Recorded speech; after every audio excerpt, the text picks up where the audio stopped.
Standard 11 maths part first chapter 4 determinants and matrices त्यामध्ये आपण आज consistency of three equations in two variables शिकत आहोत. Now these three equations are linear equations in two variables x and y. तर हे तिन्ही equations linear equations आहेत. त्याच्यामध्ये व्हेरिएबल एक्स आणि वाय आहेत. तेथे आपण हे इक्वेशन्स वाचू. a1x plus b1y plus c1 equal to 0, a2x plus b2y plus c2 equal to 0, a3x plus b3y plus c3 equal to 0. तिथे प्रत्येक इक्वेशन मध्ये एक्स वाय आहे. तर x and y are two variables in these linear equations. These linear equations are said to be consistent if they have common solution. ह्या तिन्ही equation मध्ये जर common solution असेल एखादं तर याचा अर्थ हे तिन्ही लिनियर इक्वेशन्स आपण काय म्हणू शकतो, कन्सिस्टंट आहे असं म्हणू शकतो. आणि दुसरा ह्यांची व्हॅल्यू जर घेतली आपण determinant a1 a2 a3 b1 b2 b3 c1 c2 c3 हा जर डिटर्मिनंट ह्याची व्हॅल्यू जर इक्वल टू 0 आहे तर ह्याचाच अर्थ काय की हे तिन्ही इक्वेशन्स कन्सिस्टंट आहेत. No this is necessary condition that equations are consistent, that is value of determinant equal to 0, but this condition is necessary but not sufficient.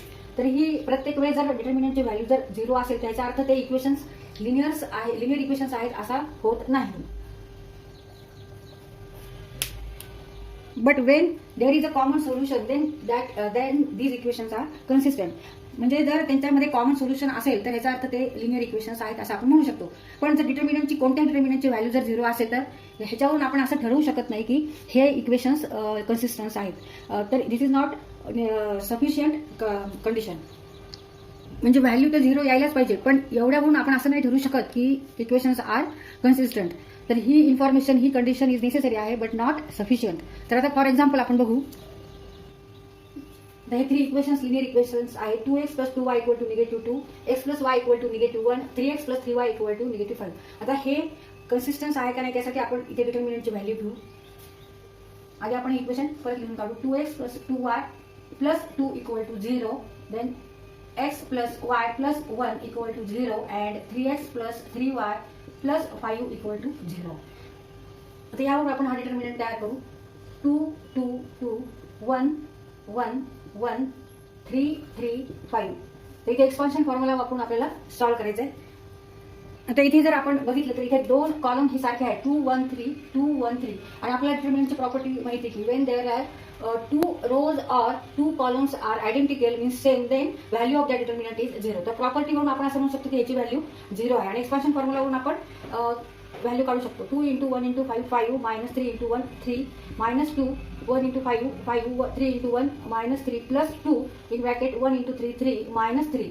आता इथे हे सॉल्व्ह करून घेऊ. 2 in bracket 2 minus 2 2 plus 2 into 0. हे 0च आहे. आता इथे 4 minus 4 equal to 4 minus 4 equal to 0. म्हणजे एक्सपान्शन फॉर्म्युलावरून सुद्धा 0 येतं. आणि प्रॉपर्टी ऑफ डिटर्मिनंट जर आपण इथे वापरली 2 columns are identical because C1 equal to C2. First column आणि सेकंड कॉलम हा सेम आहे त्याच्यामुळे ह्याची व्हॅल्यू 0च येणार आहे. आणि एक्सपान्शन फॉर्म्युलावरून जरी आपण काढलं तरी 0 येते. तर इथे डिटर्मिनंटची व्हॅल्यू जरी 0 आली तरी हे इक्वेशन्स कन्सिस्टन्स नाहीत कारण ह्यांच्यामध्ये कोणतेही कॉमन सोल्युशन नाही.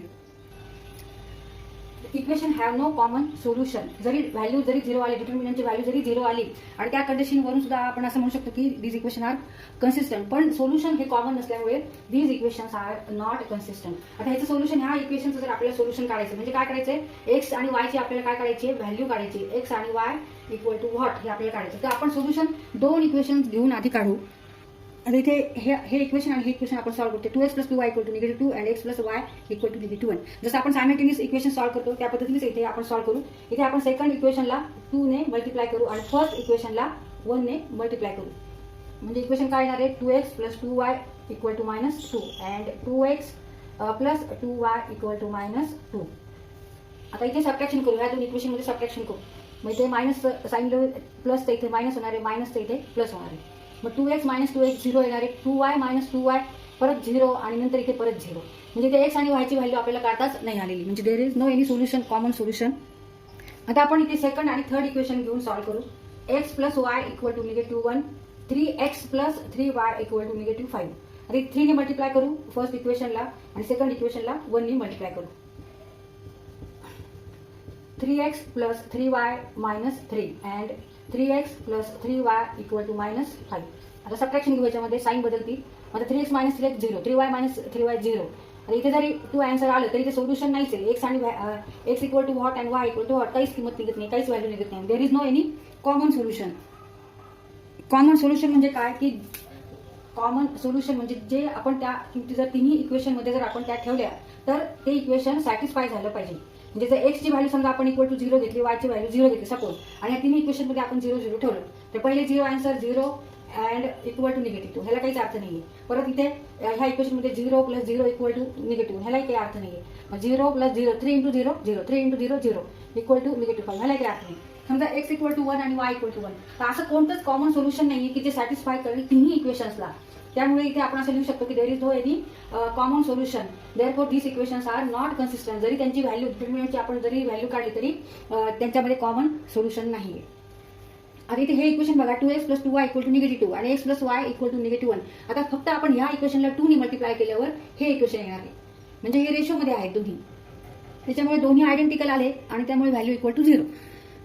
तर कोणतेही 3 लिनियर इक्वेशन्स हे कन्सिस्टन्स आहेत, त्यांच्यामध्ये कन्सिस्टन्सी आहे हे केव्हा म्हणणार आपण, जरी त्यांची व्हॅल्यू डिटर्मिनंटची 0 असली तरी this is not a sufficient condition, sufficient information.